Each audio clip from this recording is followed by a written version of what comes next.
Quelles sont les clés qui vous permettront de réussir votre changement de vie? Peut-être aspirez-vous à réinventer complètement votre vie pour y mettre plus de sens. Peut-être aspirez-vous à augmenter votre qualité de vie, à pouvoir passer plus de temps avec vos proches, à avoir plus de temps pour vous. Peut-être aspirez-vous à vous réaliser pleinement. Bien souvent, en milieu de carrière, on réalise que ce que l'on a fait jusque-là n'était pas un choix pleinement incarné. Bien souvent, on réalise que ce qu'on a fait était sous l'influence de notre entourage, de nos parents en particulier, avec le désir conscient ou inconscient d'obtenir leur attention, leur reconnaissance, peut-être même leur amour.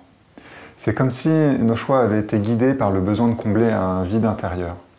En milieu de vie, nos repères temporels s'inversent. Au lieu de se définir par tout ce que l'on a fait par le passé en pensant que tout est encore possible par la suite, on réalise que le temps devant nous n'est pas infini. On a envie de réaliser quelque chose qui nous tient à cœur ou plus simplement de pouvoir profiter de la vie. On revoit complètement nos priorités. Mon expérience m'a enseigné qu'il y avait 3 clés fondamentales. Je vais les partager avec vous.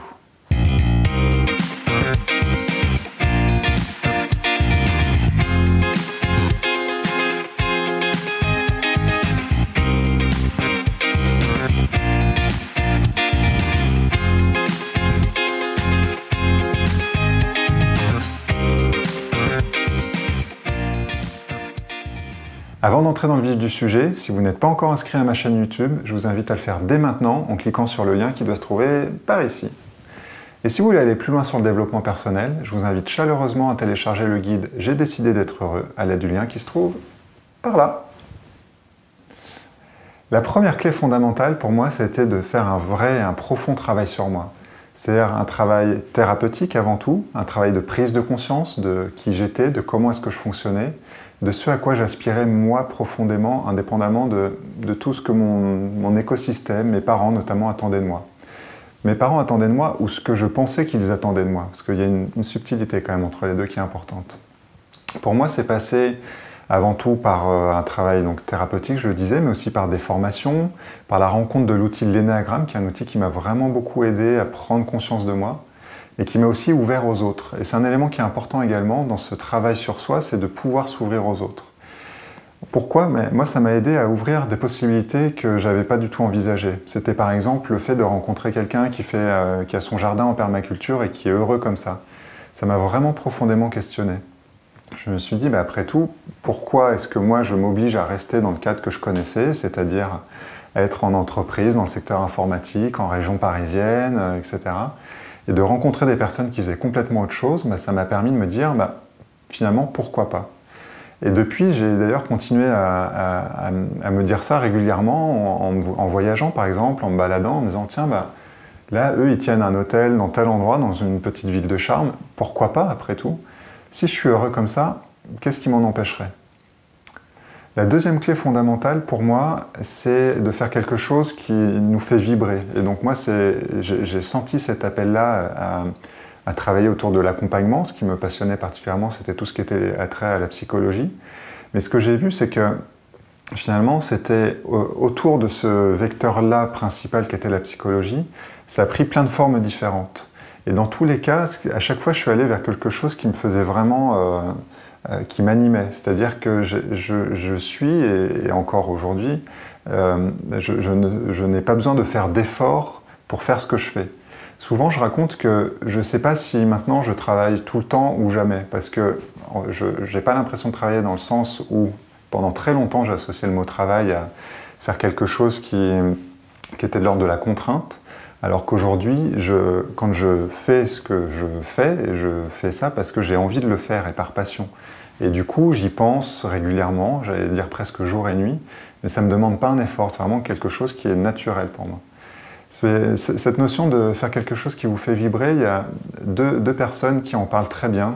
Un de mes grands mentors qui est Robert Dilts, dont je vous ai déjà parlé, qui a créé un modèle qui s'appelle le SFM, Success Factor Modeling. Pour ça, il a modélisé des entrepreneurs de succès, de renom. On pense à Steve Jobs, par exemple, ou à Elon Musk, qui a créé Tesla et depuis SpaceX. Et donc plein d'autres entrepreneurs de ce type-là. Et à chaque fois, ce qu'il a pu mettre en évidence en analysant leur manière de fonctionner, c'est que tout ce qu'ils ont entrepris partait d'une passion.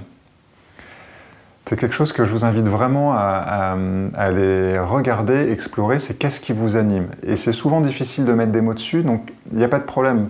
C'est intéressant d'explorer, de tourner en rond, et encore une fois d'aller à la rencontre d'autres possibles, en rencontrant d'autres personnes, et peut-être aussi en allant à des conférences.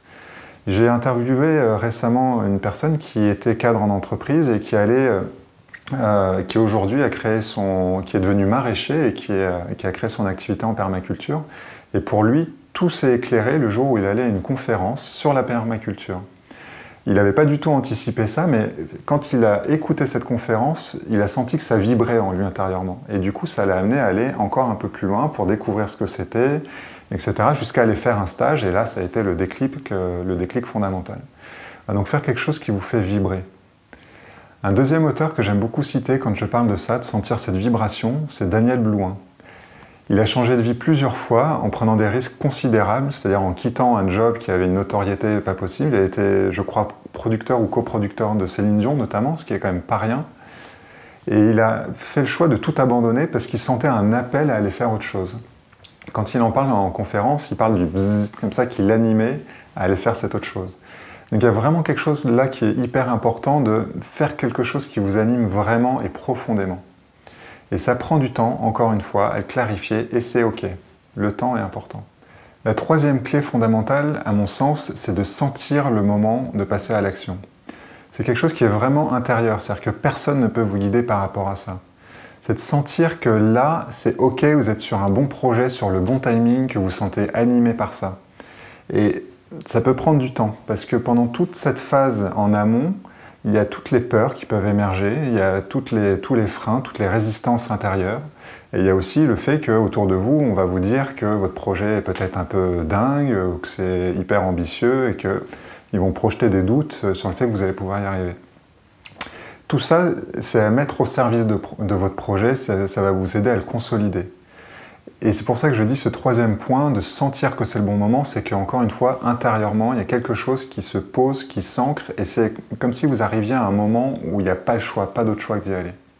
Alors voilà mes amis, j'espère que vous avez trouvé de la valeur dans cette vidéo. Si c'est le cas, parlez-en autour de vous, et par contre, dans le cas contraire, surtout, vous ne dites rien à personne. Si vous n'y êtes pas encore, je vous invite à nous rejoindre sur la communauté privée Facebook qui s'appelle Réinventer ma vie. Vous y trouverez de nombreuses ressources pour vous aider et vous soutenir dans votre projet, et surtout une communauté de personnes qui sont dans la même démarche que vous. Dans la prochaine vidéo, on arrête le blabla, je vous offre votre toute première séance de coaching pour vous aider à clarifier votre projet. Ça vous permet de répondre à cette fameuse question, qu'est-ce que je pourrais faire à la place de ce que je fais aujourd'hui? D'ici là, n'oubliez pas ce fameux proverbe africain que j'aime tant vous rappeler, peu importe ce que tu décideras de faire, assure-toi que cela te rende heureux.